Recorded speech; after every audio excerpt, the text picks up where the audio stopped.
Ready for game 3, Syed versus Charles Reese. So I do want to look at some of the sideboard plans, especially on Infect's side, as they're the one who really needs to sideboard in this matchup.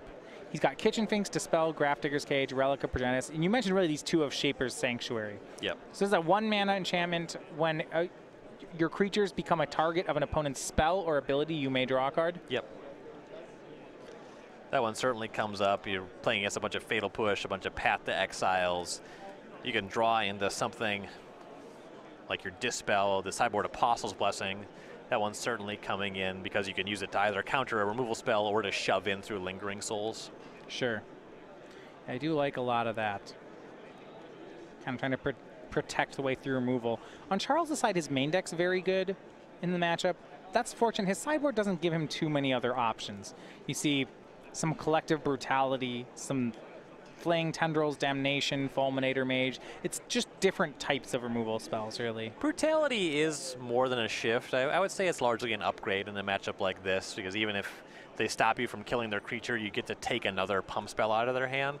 Okay. Yeah, when escalated, it does just... those two modes are very nice. Right. It's not as powerful here as it is against, say, Burn, but this is one of the better matchups for that card. Gain 2 life's not great. Right. Yeah, unless you're in the market to discard a second card.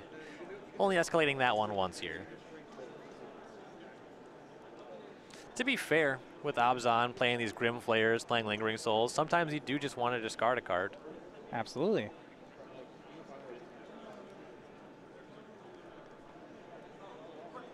And Windswept Heath starting for Charles. So Zan has taken the first sideboard game. Scheduled side event, the 5 p.m. Standard Challenge. If you would like to play the 5 p.m. Standard Challenge, please make your way to the side event registration. Looks like no Glistener Elf on turn 1 for Zan. Or if so, he needs to protect it. If he's threat light here. Yeah, sometimes you will want to wait until you can have some kind of reactive spell on backup.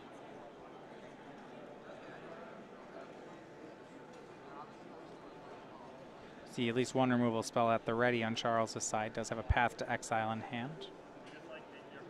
And he'll start with Tarmogoyf. Tarmogoyf currently a 1/2.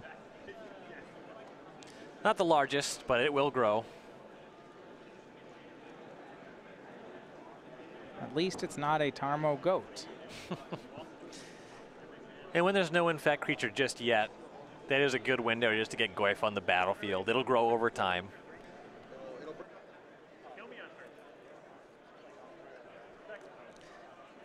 And Zan gonna go ahead, get 2 lands out here with those fetches. Breeding Fool, Forest.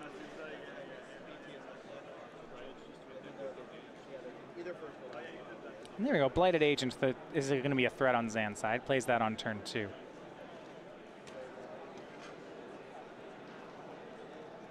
No protection, though.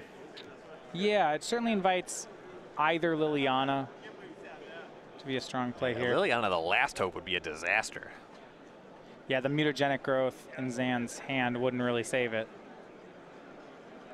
Tarmogoyf will swing in for 1. Okay, actually, he swings on his wait. Before blocks, Fatal Push your Blighted Agent. Yeah. All right, take 3. Maybe he'll block. Zan did take 3 there at 13. Of note, we note that at the top of the screen, the die is set at 1/2. It is a 3/4, though that is on the player to change it. The judge is not going to move that one, as it is derived information. Of course, the Goyf has already hit for 3, so players should be aware. They know. The life totals are correct. All right. But yeah, the you can't.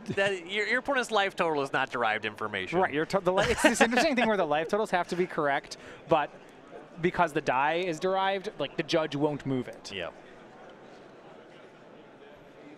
Glistener Elf, no 3rd land from Zan.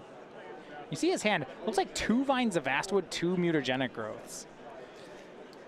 Gonna be tough to leverage Vines of the Vastwood as a pump spell. It's only 2 mana available. Good at countering removal spells, though. Some number of those might be ground swells, meaning if he gets another land, he could try to one-shot Charles. Yeah. 4th time Charles, a swing of the Tarmogoyf for 3 more. Zan goes to 10.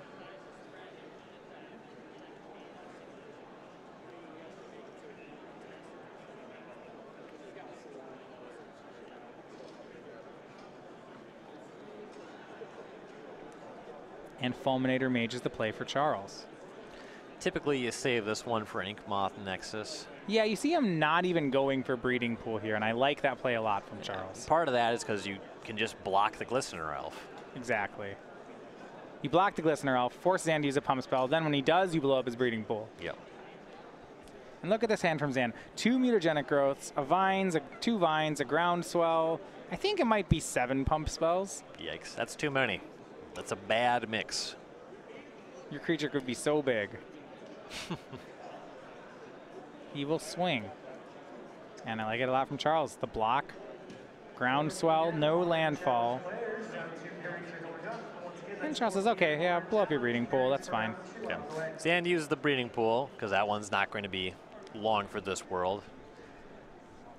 But that's about Just the only says line go. he had. Yeah. I mean, you might say Zan was throwing away a card, but in honesty, he has so many pump spells that that's not throwing away anything. There was no way to make the situation good. Yeah, and now Charles can press the mana advantage. He drew Abrupt Decay this turn. Between the Abrupt Decay and the Path to Exile, he can just use this mana so that Zan can't even protect his creature using Vines of Vastwood. Yep. If you fire both of those off in Zan's upkeep, you're in a real good spot. Could even just use one now for all it matters. 3 mana from Charles, see what he goes for. Lingering Souls, ugh. Those are good blockers. Yeah, that's really strong. And it adds another card type to the graveyard in sorcery. So we'll get the 2-1 blockers. Tarmogoyf, now a 4/5.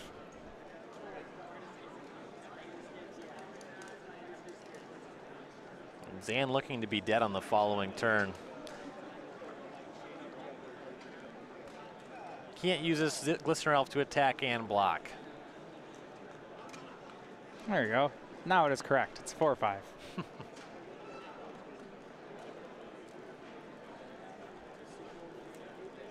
I'll see whether Charles is actually, it looks like he's just going to flashback Souls. He's looking to spend that mana right now anyway.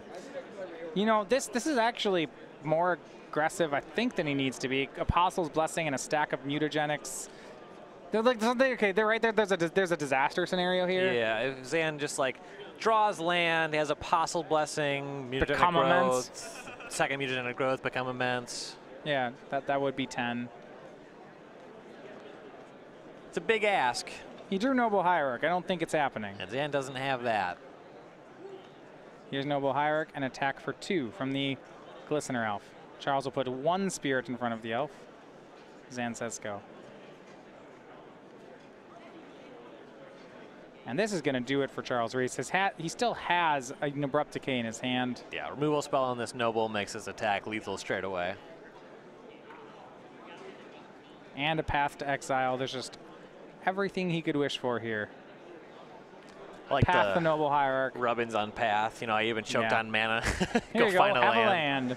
I would have gotten the land before conceding and been like, there we go. Yeah. And then I'd scoop. One more of these. Yeah. Stinks. Rough one there for Zan, but it's going to be Charles Reese with Obzon moving to 6-0.